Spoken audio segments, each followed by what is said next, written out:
So someone told me about this just now. I have not read any articles on it, but apparently some people think that this is the lost altar from the Church of Holy Sepulchre from the Crusader period, and that it was lost in a fire. Good day, Father. Anyway, I just thought I'd give my examination of it. Again, I have not read any articles on it. I've not read the arguments for, but this is my just upon examination of the artifact, what I think of it.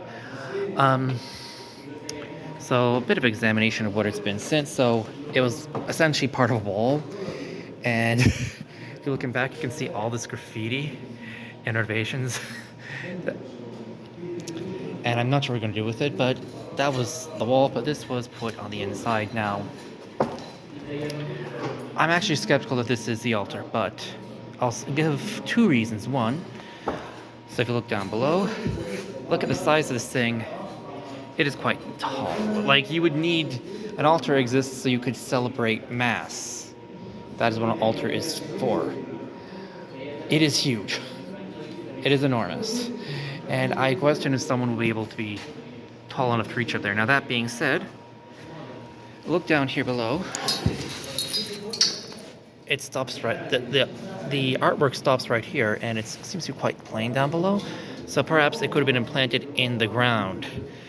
And that would reduce the height significantly to something that's more believable. So it's not the most solid argument against it. That being said, this groove up here makes me skeptical as well that it's an altar. I've seen Latin Rite altars. The Crusaders would have been Latin Rite. And I wonder why you have such a large groove for an altar. For an altar, it would make sense. Maybe you'd have something protruding out here, or a flat surface. You'd want something spreading out a little bit to show at the top. It does not make sense to have like this large groove up here on an altar. It looks honestly more like flooring from the time period. And this would be in where they would have put a wall or something, or drain it, or something else. It makes more sense. I think that is a more sensible interpretation than an altar. Also,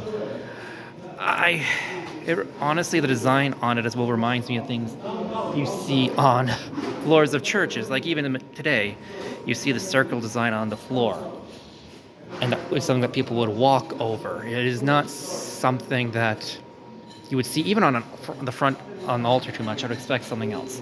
Again, doesn't completely rule out the possibility, but I am skeptical that this is an altar myself. Again, I'll see if I can find the article, link it down below, and tell me what you think. Is this the lost altar of the Church of the Holy Sepulchre, or is it just really ornate flooring, or something else? Anyway, God bless.